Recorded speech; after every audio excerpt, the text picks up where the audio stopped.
અને મારો એવો અનુભવ છે કે ન્યુમરોલોજી જે છે એ ખાસ કરીને ગર્ભ શ્રીમંત અથવા તો શ્રીમંત હોય એમને જ આ ઉપયોગી થતી હોય છે. તો જે સામાન્ય લોકો છે એમના માટે કન્વિનિયન્ટ કેવી રીતે થઈ શકે? તમે જ્યારે મારા વિશે સર્ચ કર્યું ત્યારે તમે જોયું હશે કે મારી બ્રાન્ડ લાઈન જ છે કે હોલિસ્ટિક ન્યુમરોલોજી. એટલે અમે બહુ બ્રોડ વેમાં કામ કરીએ છીએ. અચ્છા. અને આ અંકશાસ્ત્ર જે છે ને એ કંઈ મારું શોધેલું નથી કે મારું લખેલું નથી, પણ વર્ષો પુરાણા અંકશાસ્ત્ર પર મેં જે એક્સરસાઇઝ કરી, મેં જે રિસર્ચ કર્યું એનું યોગદાન હું લોકોને આપીશ. બરોબર. અમે અત્યારે જે બેઝિક એનાલાઇઝ રિપોર્ટ બનાવીએ છીએ ને એ એટલો ડિટેલ હોય છે કે કદાચ બીજા ન્યુમરોલોજીસ્ટ એના 10,000 સુધી પણ ચાર્જ કરતા હોય છે. અને એ આપણે બહુ જ ઇકોનોમી રેટમાં પ્રોવાઈડ કરીએ છીએ. અચ્છા. બીજી વસ્તુ આપણી પ્રીમિયમ સર્વિસીસ પણ છે, પણ એ પણ એટલી હાઈ ટિકિટ નથી.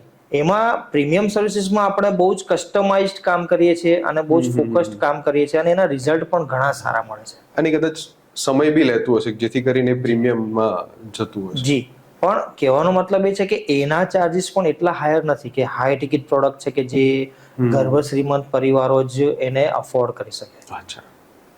પણ એ પર્સન એક્શન ટેકર હોવો જોઈએ. એટલે આપણે જે રિપોર્ટ એનાલિસિસ આપ્યા પછી એમની રેમેડીઝ હોય, આપણે જે એક્શન લેવાના કહીએ એ લેવો જોઈએ તો એને રિઝલ્ટ મળશે જ.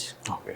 અને એને કેટલા સમય સુધી એની ઉપર વર્ક? જનરલી આપણે 90 ડેઝની સાયકલ આપીએ છીએ, પણ 90 ડેઝ ફિક્સ નથી હોતા. કોઈને 45 ડેઝ 50 ડેઝમાં પણ એનું રિઝલ્ટ આવી જાય છે.